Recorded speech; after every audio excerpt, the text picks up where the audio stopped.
মুসা আলাইহিস সালাতু ওয়াস সালাম আল্লাহর কাছে বেশি প্রশ্ন করতেন। একদিন প্রশ্ন করলেন, আল্লাহ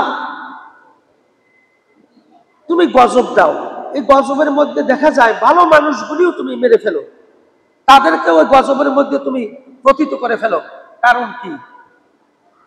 আল্লাহ কয় যে এটার কারণ আছে, তুমি কারণ জানতে চাও? বলে হ্যাঁ, আমি কারণ জানতে চাই। বলে ঠিক আছে, তাহলে তোমাকে আমি কারণ বলবো। মুসা আলাইহিস সালাতু ওয়াস সালাম কারণ জানার জন্য তুর পাহাড়ে যাচ্ছেন। পথে মধ্যে একটা গাছের ছায়ায় তিনি বসেছেন, বিশ্রাম নিছেন। তো বিশ্রাম নিতে একটু শুয়ে ঘুমের তন্দ্রা এসেছে। এই তন্দ্রার মধ্যে একটা পিঁপড়া এসে এখান থেকে একটা পিঁপড়ার লাইন, পিঁপড়ার রাস্তা ছিল, এই হাজারো পিঁপড়া এখান থেকে যাতায়াত করতেছে। ওখান থেকে একটা পিঁপড়া এসে মুসা আলাইহিস সালাতু ওয়াস সালামকে কামড় দিয়েছে। কামড় দেওয়ার সাথে সাথে মুসা আলাইহিস সালাতু ওয়াস সালামের তন্দ্রা ভেঙে গেল। ভেঙে যাওয়ার পরে দেখে যে একটা পিঁপড়া কামড় দিয়েছে। তো পিঁপড়া এটা থেকে, এই পিঁপড়াতে তো ছিপে মেরে ফেলেছেই মুসা আলাইহিস সালাম। নিচের দিকে তাকাই দেখে যে আরো অনেক পিঁপড়া এখান থেকে যাচ্ছে। তিনি পা দিয়ে সব পিঁপড়া মেরে ফেলেছেন। তো এই ঘটনা করে তুর পাহাড়ে গেছেন, গিয়ে বললেন, হে আল্লাহ তুমি আমাকে উত্তর দাও, তোমাকে জানতে চেয়েছিলাম গজব আসে যাদের কারণে, অন্যায় করে, অপরাধ করে, অসৎ কাজ করে, তাদের উপর তুমি গজব দিয়েছো। দেখা যায় এই গজবের মধ্যে অনেক ভালো মানুষও তুমি গজবের মধ্যে মারা যায়, ধ্বংস হয়, এটার কারণ কি তুমি আমাকে জানাও। আল্লাহ রাব্বুল আলামিন মুসা আলাইহিস সালাতু ওয়াস সালামকে বললেন, তুমি আসার পথেই আমি তোমাকে জানিয়ে দিয়েছি। চ্যানেলটি সাবস্ক্রাইব করে আমাদের সঙ্গেই থাকুন। মহান আল্লাহ রাব্বুল আলামিন আমাদেরকে ইহকালীন এই জগতের মধ্যে পাঠিয়েছেন আল্লাহ পাকের হুকুমকে মান্য করার জন্য, রাসূল খুদা সাল্লাল্লাহু আলাইহি ওয়াসাল্লামের দেখানো পথে জীবনকে পরিচালনা করার জন্য আল্লাহ রাব্বুল আলামিন আমাদেরকে দুনিয়াতে পাঠিয়েছেন। একমাত্র উদ্দেশ্য হলো আল্লাহর ইবাদতের মধ্যে শামিল হওয়া। এই জন্য আল্লাহ পাকের ইবাদতের মধ্যে অনেক আল্লাহ পাকের হুকুম, রাসূলের তরিকা আমাদের মাঝে রয়েছে। আমাদের জীবদ্দশায় প্রতিটি মুহূর্ত ইবাদতের মধ্যে শামিল হওয়ার সুযোগ আল্লাহ পাক রেখে দিয়েছেন। এই জন্য মূল উদ্দেশ্য হচ্ছে আল্লাহ পাকের এই বান্দাগুলি যেন আল্লাহ রাব্বুল আলামিন স্রষ্টাকে ইবাদতের মধ্যে এই বান্দাগুলি নিজেকে শামিল করে। এটা হচ্ছে আল্লাহ পাকের উদ্দেশ্য। এই জন্য কোরআন কারীমের মধ্যে বলে দিয়েছেন, ওমা খালাকতুল জিন্না ওয়াল ইনসা ইল্লা লিয়াবুদুন। জিন এবং ইনসানকে আল্লাহ পাকের উদ্দেশ্য হচ্ছে ইবাদতের জন্য সৃষ্টি করা। বলুন না সুবহানাল্লাহ। এই জন্য ইবাদত করতে গিয়ে মানুষের প্রথমত আমি কয়েকটা বিষয় আপনাদের সামনে উপস্থাপন করব। প্রথমত হচ্ছে এইখানের মাইকটা কমাই দেন, মুয়াজ্জিন সাহেব গেল কই, মসজিদের মাইকটা কমাই দেন। তো সেখানে মূল উদ্দেশ্য হচ্ছে আল্লাহ পাকের ইবাদত করা এবং সেই ইবাদতের মধ্যে অন্যকেও শামিল করা। অন্যকে শামিল করার মধ্য দিয়ে আমাদের ইবাদতটা পূর্ণতা লাভ করবে। এই জন্য অন্যরা কেমনে করবে? আল্লাহ পাক অন্যের মাঝে আল্লাহ পাকের এই হুকুমকে দাওয়াতের মাধ্যমে,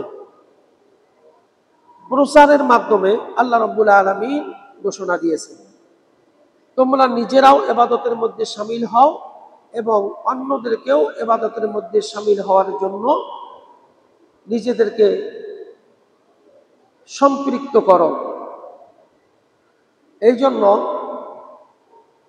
আমরা আল্লাহ পাকের হুকুমকে সর্বপ্রথম নিজেদের মধ্যে আমলের মধ্য দিয়ে নিজেদেরকে ধারণ করব এবং অন্যদেরকেও এই আমলের মধ্য দিয়ে আল্লাহ পাকের ইবাদতের মধ্যে যাতে শামিল হতে পারে সেই করণীয় কাজগুলি আমাদেরকে দাওয়াতের মাধ্যমে, প্রচারের মাধ্যমে অন্যদেরকে ইবাদতের মধ্যে শামিল করতে হবে। এটা হচ্ছে আল্লাহ পাকের উদ্দেশ্য, লক্ষ্য। যার কারণে আল্লাহ রাব্বুল আলামিন পবিত্র কোরআনুল কারীমের মধ্যে তিনি জানিয়ে দিলেন, কুনতুম খায়রা উম্মাতিন উখরিজাত লিন-নাস তা'মুরুনা বিল মা'রুফ ওয়া তানহাউনা আনিল মুনকার ওয়া তু'মিনুনা বিল্লাহ। আল্লাহ রাব্বুল আলামিন জানিয়ে দিলেন, তোমরাই হচ্ছে উত্তম জাতি, বেহতার মানুষ, বেহতার জাতি। মানবতার কল্যাণের জন্য, অর্থাৎ মানুষের মঙ্গলের জন্য, কল্যাণের জন্য তোমাদেরকে সৃষ্টি করা হয়েছে, আবির্ভূত করা হয়েছে। তোমরা ভালো কাজের আদেশ দিবে, তা'মুরুনা বিল মা'রুফ, তোমরা সৎ কাজের আদেশ দিবে, অর্থাৎ ভালো কাজের আদেশ দিবে, ওয়া তানহাউনা আনিল মুনকার, আর অসৎ কাজের নিষেধ করবে। এই জন্য তোমাদেরকে সৃষ্টি করেছে, আমি তোমাদেরকে আবির্ভূত করে দিয়েছি। আর তোমরা কি করবে? অতুমিনুনা বিল্লাহ, আর ঈমান রাখবে একমাত্র শুধুমাত্র আল্লাহ রাব্বুল আলামিনের উপর, অবিচল আস্থা বিশ্বাস একমাত্র শুধুমাত্র আমার স্রষ্টার জন্যই হতে হবে। বলে দিয়েছেন কে? কয়েকটা কথা এখানে উল্লেখ করেছে। প্রথমত বলছেন যে তোমরাই হচ্ছে উত্তম জাতি, তোমাদের মতো আর উত্তম কোনো জাতি নয়, তোমাদের মতো আর কোন সৃষ্টির মধ্যে শ্রেষ্ঠ নয়। প্রথমত বলছে এ কথাটাই, কুনতুম খায়রা উম্মাতিন উখরিজাত লিন-নাস, উম্মত জাতি, উত্তম জাতি তোমরা, তোমাদেরকে বাহির করা হয়েছে, আবির্ভূত করা হয়েছে, সৃষ্টি করা হয়েছে এই জন্য। তা'মুরুনা বিল মা'রুফ, তোমরা সৎ কাজের আদেশ দিবে, আর কি করবে? ওয়া তানহাউনা আনিল মুনকার, অসৎ কাজের বাধা দিবে, অসৎ কাজ নিষেধ করবে। আর কি করবে? ওয়া তু'মিনুনা বিল্লাহ, আর তোমাদের জন্য একমাত্র শুধুমাত্র ঈমান, বিশ্বাস, অবিচল আস্থা একমাত্র রাখতে হবে মহান আল্লাহ রাব্বুল আলামিন স্রষ্টার উপরই। বলুন না সুবহানাল্লাহ। প্রথমত আল্লাহ রাব্বুল আলামিন এভাবে আমাদেরকে স্পষ্ট করে বলে দিলেন, তোমরাই হচ্ছ শ্রেষ্ঠ জাতি। শ্রেষ্ঠ জাতির এই কাজগুলি তোমাদের করণীয়।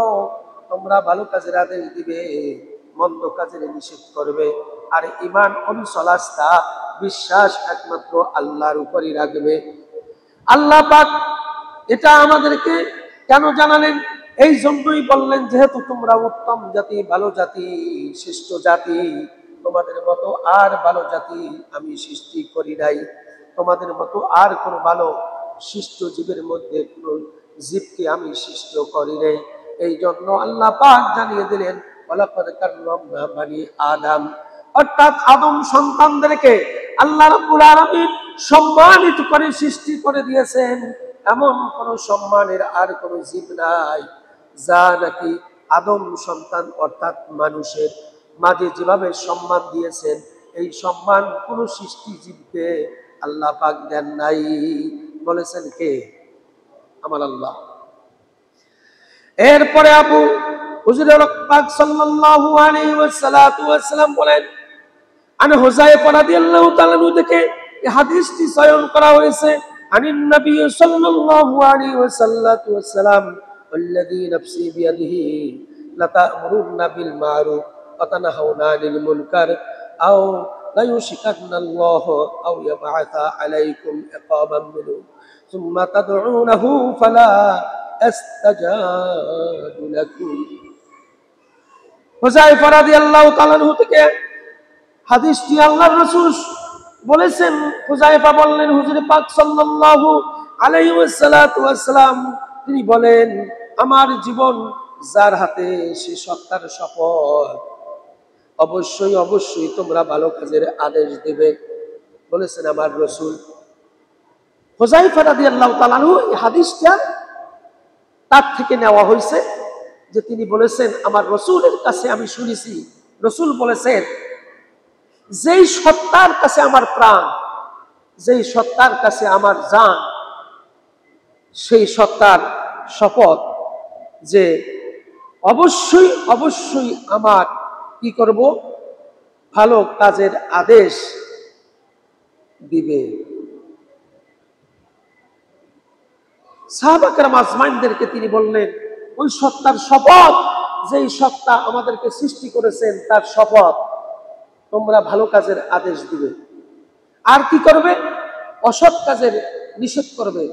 মন্দ কাজ, বর্হিত কাজ, কোরআন হাদিসের বিপরীতে কোনো কাজ যদি সংগঠিত হয়, সেই কাজগুলির সাথে তোমাদের সম্পর্ক তো থাকবেই না, বরং সেই কাজগুলিকে প্রতিহত করার জন্য তোমাদের কাজ করতে হবে।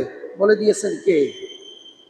আল্লাহ বলছেন কোরআনে, আমার রসুল বলছেন তার জবানে, যেটা হাদিস হিসাবে আমাদের মাঝে শাশ্বত সার্বজনীন সকল মানুষের জন্য কিয়ামত পর্যন্ত বিদ্যমান থাকবে।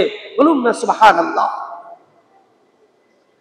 এই জন্য আমার রসুল বললেন, ওই সত্তার শপথ, অবশ্যই তোমরা ভালো কাজের আদেশ দিবে আর অসৎ কাজের নিষেধ করবে, মন্দ কাজের বাধা দিবে, অন্যথায় শীঘ্রই আল্লাহর পক্ষ থেকে তোমাদের জন্য আল্লাহর পক্ষ থেকে শাস্তি প্রেরণ করা হবে, নেমে আসবে আল্লাহর পক্ষ থেকে শাস্তি। তোমরা যদি এই দুইটা কাজ না করো, আমার রসুল বলেছেন, এই দুইটা কাজ যদি তোমরা না করো, তাহলে তোমাদের উপর আল্লাহর পক্ষ থেকে শাস্তি আসবে। কি আসবে? শাস্তি আসবে দুনিয়াতে, আখিরাতেরটা তো বাদই। কি দুইটা কাজ? প্রথমত তোমাদেরকে সৎ কাজের আদেশ দিতে হবে, দ্বিতীয়ত অসৎ কাজের নিষেধ করতে হবে। এই দুইটা কাজ যদি তোমরা না করো, আল্লাহ রসুল বলছেন অচিরেই তোমাদের মাঝে অভিশপ্ত হিসাবে আল্লাহর শাস্তি তোমাদের উপর লানত হিসাবে বর্ষিত হবে। বলুন না নাউজুবিল্লাহ।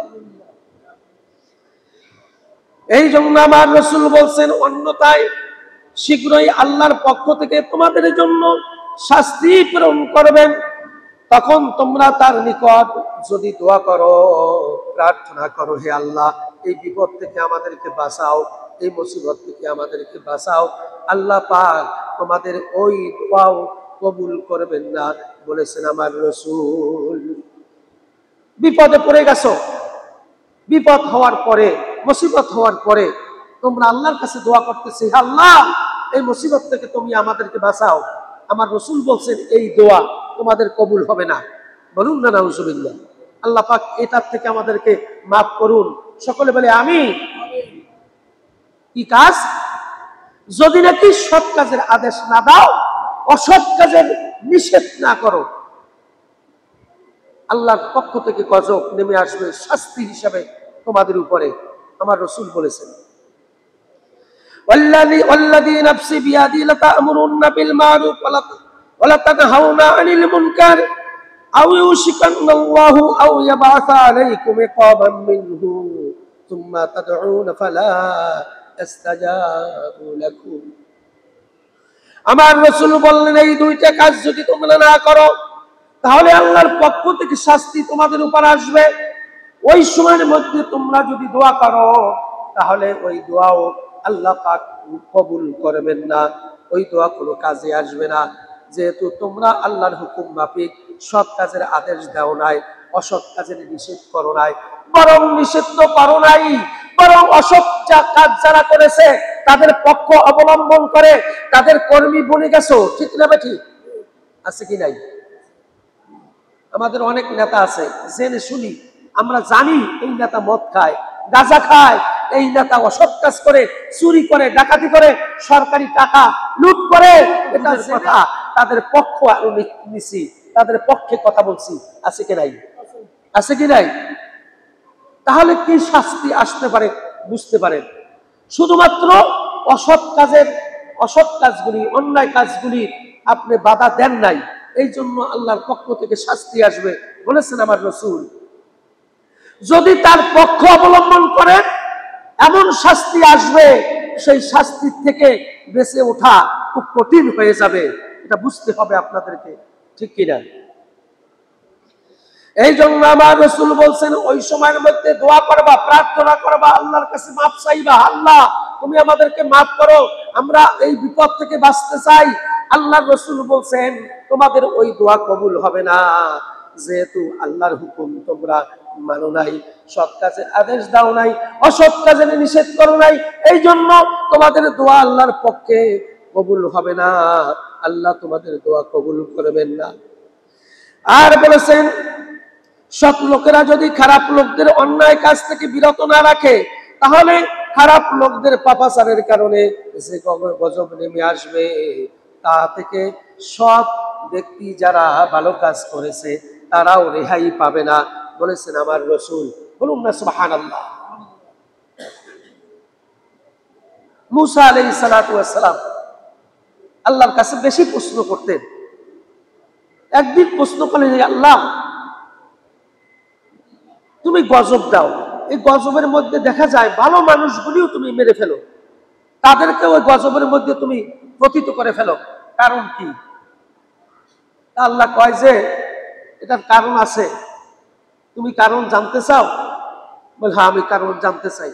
বলে ঠিক আছে, তাহলে তোমাকে আমি কারণ বলবো। মুসা আলাইহিস সালাতু ওয়াস সালাম কারণ জানার জন্য তুর পাহাড়ে যাচ্ছেন।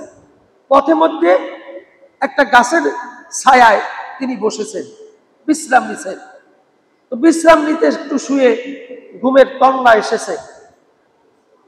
এই তন্দ্রার মধ্যে একটা পিঁপড়া এসে এখান থেকে একটা পিঁপড়ার লাইন, পিঁপড়ার রাস্তা ছিল, এই হাজারো পিঁপড়া এখান থেকে যাতায়াত করতেছে।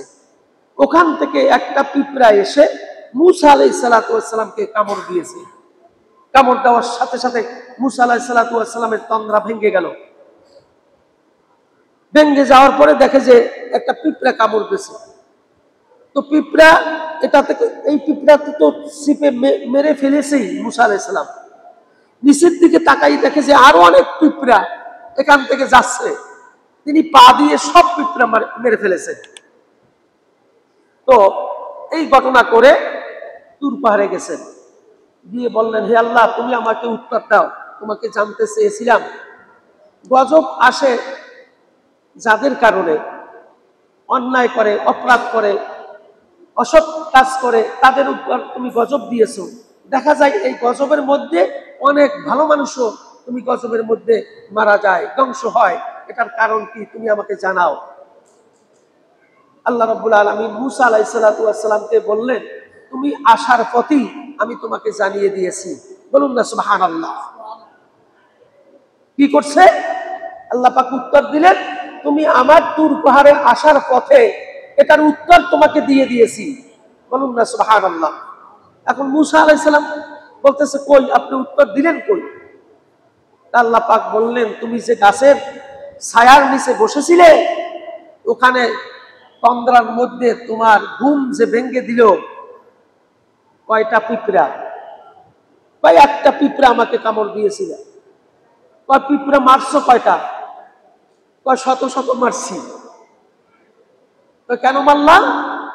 তোমাকে তো কামড় দিয়েছে একটা পিঁপড়া, তুমি তো পুরা পিঁপড়ার লাইনকে মেরে ফেলেছো। পিঁপড়ার রাস্তার মধ্যে যত পিঁপড়া ছিল সব তো পায়ে পিষ্ট করে তুমি ধ্বংস করে দিয়েছো। কারণটা কি? তোমাকে তো সব পিঁপড়া কামড়ায় নাই। ও মুসা তুমি জেনে রাখো গজব যখন আসে তখন একজনের অপরাধের কারণে ওই সমাজে যদি আরো মানুষও থাকে, তুমি যেভাবে সবাইকে গজব মনে করে মেরে ফেলেছো, কামড়াবে মনে করে সবাইকে মেরে ফেলেছো, সব পিঁপড়া মেরে ফেলেছো, আমার পক্ষ থেকেও গজব যখন আসে তখন ভালো মানুষও আর রেহাই পায় না। ওই গজবের মধ্যে খারাপ মানুষের সাথে ওই গজবে শামিল হয়ে যায়। বলুন না সুবহানাল্লাহ। তাহলে বোঝা গেল আল্লাহ রাসূল বলছেন সৎ কাজের আদেশ, অসৎ কাজ অন্যায় কাজ গৃহীত কাজ করা তো যাবেই না।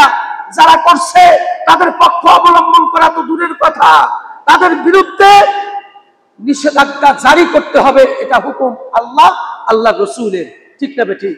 যদি পালন না করো গজব নেমে আসবে, আযাব নেমে আসবে, শাস্তি নেমে আসবে, বলেছেন আমার আল্লাহ আমার রাসূল, ঠিক না বেঠিক? এই জন্যই দুনিয়ার মধ্যে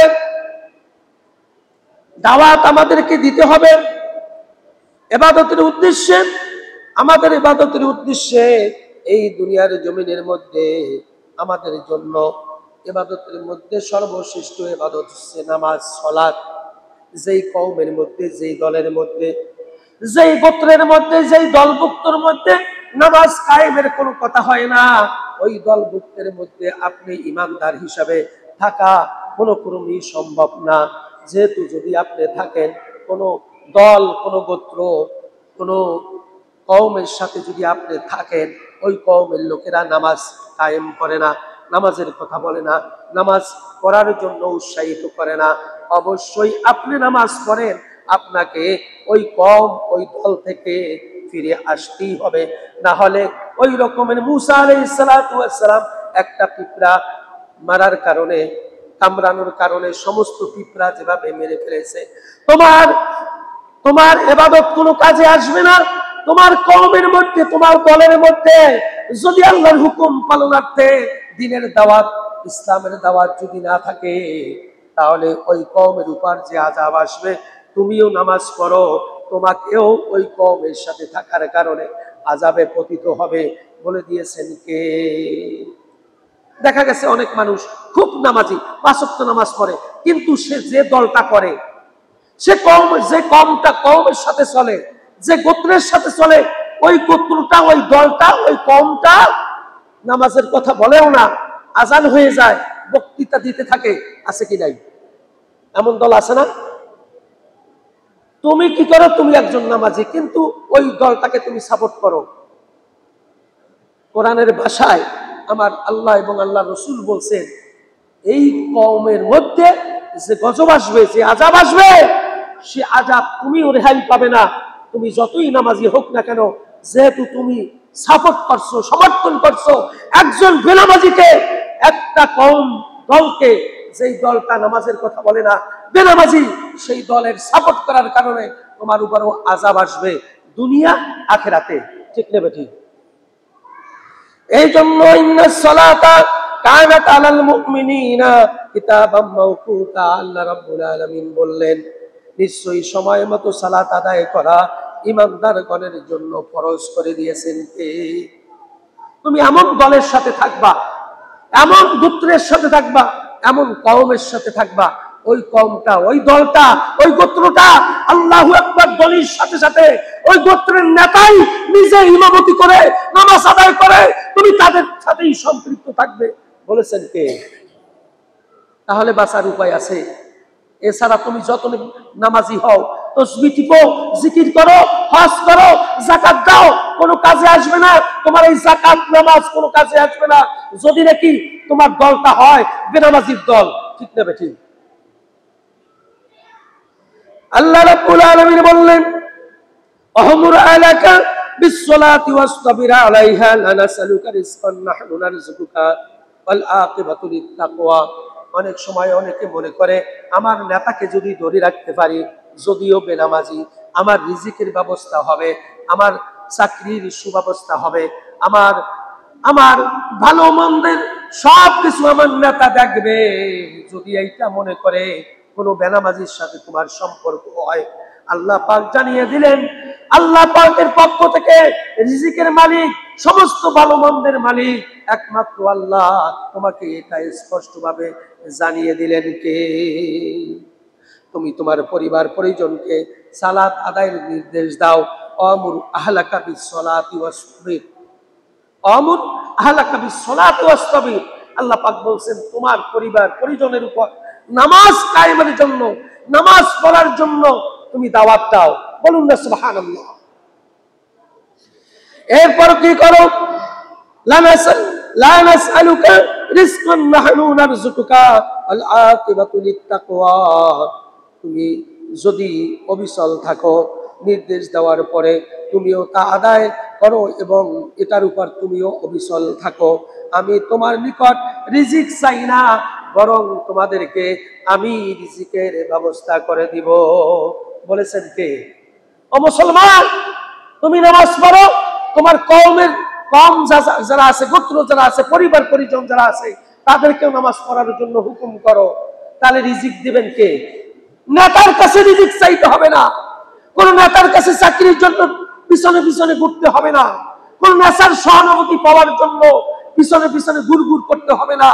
বরং আল্লাহর উপর যদি অবিচল আস্থা বিশ্বাস থাকে, তাহলে আল্লাহ রাব্বুল আলামিন তোমার তুমি নিজেও নামাজি, তোমার কওমদেরকেও, পরিবার পরিজনদেরকেও, আত্মীয় স্বজনদেরকেও, গোত্র দলভুক্তদেরকেও যখন নামাজ কায়েমের কথা বলবা, নামাজ আদায়ের কথা বলবা, নামাজ আদায়ের সুযোগ করে দিবা, তখন তোমার রিজিকের ব্যবস্থা করে দিবেন কে? বলেছেন এই বিশ্বাস হয়। বিশ্বাস হইলে কেমনে আপনারা কি জন্য কোন কারণে বেনামাজির দলে দলভুক্ত হয়ে, যেই দলগুলি নামাজের কথা বলে না, যাকাতের কথা বলে না, দ্বীনের কথা বলে না, ইসলামের কথা বলে না, দ্বীনের দাওয়াতের কথা বলে না, ওই দলের সাথে তোমার কেমনে সম্পর্ক থাকে আমার বুঝে আসে না। ঠিক নেবে ঠিক, ঠিক নেবে ঠিক। তুমি নামাজি, কিন্তু তুমি যেটা করতেছো, যাদের সমর্থন করতেছো, তারা তো নামাজ পড়ে না, তারা তো যাকাতের কথা বলে না, তারা তো নামাজ কায়েমের কথা বলে না। ও মুসলমান, তুমি জেনে রাখো, প্রথমেই আল্লাহ পাক বলছেন, তুমি যত বড়ই নামাজি হও, সৎ কাজ যদি তুমি প্রতিষ্ঠিত না করার জন্য চেষ্টা করো, অসৎ কাজ, যারা অসৎ কাজ করে, নামাজ না পড়া মানে অসৎ কাজ করা, আল্লাহর হুকুম অমান্য করা, এদেরকে যদি তুমি নিষেধ না করো, থেকে গজব শাস্তি হিসাবে তোমাদের মাঝে আসবে। ওই শাস্তি তুমি নামাজি হিসাবেও রেহাই পাবে না। বলেছেন কে? আওয়াজ দিয়ে বলেন, বলেছেন কে? এটা বিশ্বাস রাখতে হবে।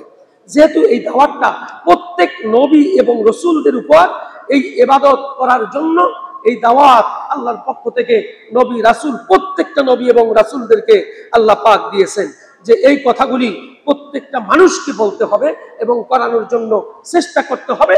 কোন নবী রাসূল এই কথা ছাড়া দুনিয়াতে পাঠান নাই। আমি অন্তত 10টা দলিল কোরআনের থেকে, 10 জন নবীর দলিল নিয়ে এসেছি, যে এই কারণে প্রত্যেকটা নবী এবং রসুলকে এই কারণেই দুনিয়াতে পাঠিয়েছে। 1,02,24,000 মতান্তরে কম বেশি নবী রসুল দুনিয়াতে এসেছে। প্রত্যেকটা নবীর কাজই ছিল সৎ কাজের আদেশ দেওয়া, অসৎ কাজে নিষেধ করা, ভালো কাজগুলি করানোর চেষ্টা করা, অসৎ কাজ থেকে ফিরে থাকা এবং ফিরানোর চেষ্টা করা। প্রত্যেকটা নবী এবং রসুলদের মিশন কাজ ছিল। এই কাজগুলি কোন উম্মত যখন ধারণ করবে, ওই নবীর উম্মত হিসাবে কিয়ামতে সুপারিশ পাবে, আল্লাহর পক্ষ থেকে জান্নাত দিবে। বলুন না সুবহানাল্লাহ। সময় যেহেতু শেষ, এখানে অনেক নবী এবং রসুলদের এই কথাগুলি আমি কোট করে নিয়ে এসেছিলাম। নূহ আলাইহিস সালামকে বলেছেন একই কথা, ইব্রাহিম আলাইহিস সালামকে বলেছেন একই কথা, হুদ আলাইহিস সালামকে বলেছেন একই কথা, সুলাইমান আলাইহিস সালামকে বলছেন একই কথা। প্রত্যেকটা নবী এবং রসুলকে এই কথাগুলি বলে বলে আল্লাহ পাক তাদেরকে দুনিয়াতে পাঠিয়েছে। সুতরাং আসুন, আল্লাহ রাব্বুল আলামিন আমাদের জীবদ্দশায়, আমাদের জীবনে ভুল করেছি আর করব না। আমি নামাজি, আমার কওম, আমার দল, আমার সঙ্গ সাথী, বন্ধু বান্ধব, তাদেরকেও নামাজি হতে হবে। এই প্রতিজ্ঞা নিতে পারবো কি পারবো না? পারবো কি পারবো না? এই দাওয়াতটা যদি দেই, এই দাওয়াতের মধ্যে যদি শামিল করি, আল্লাহ পাক বলছেন, কুনতুম উম্মাতিন উখরিজাত লিন-নাস, তোমরাই হচ্ছো সর্বোত্তম জাতি, তোমাদেরকে বের করা হয়েছে, তোমাদেরকে পাঠানো হয়েছে দুনিয়াতে, তোমাদেরকে সৃষ্টি করা হয়েছে উখরিজাত লিন-নাস, মানুষের কল্যাণের জন্য। বলুন না সুবহানাল্লাহ। তোমরা তা'মুরুনা বিল মারুফ, তোমরা সৎ কাজের আদেশ দিবে, ওয়া তানহাউনা আনিল মুনকার, অসৎ কাজের বাধা দিবে, আর তুমিনুনা বিল্লাহ, অবিচল আস্থা, ঈমান শুধুমাত্র একমাত্র আল্লাহর উপরে রাখবে। এই কথাগুলি বলেছেন কে? আল্লাহ। আল্লাহ পাক আমাদের সকলকে সহিহ সমঝ, সহিহ বুঝ, কোরআন হাদিসের আলোকে জীবনটাকে গড়ার তৌফিক এনায়েত করুন। আওয়াজ দিয়ে বলি আমিন।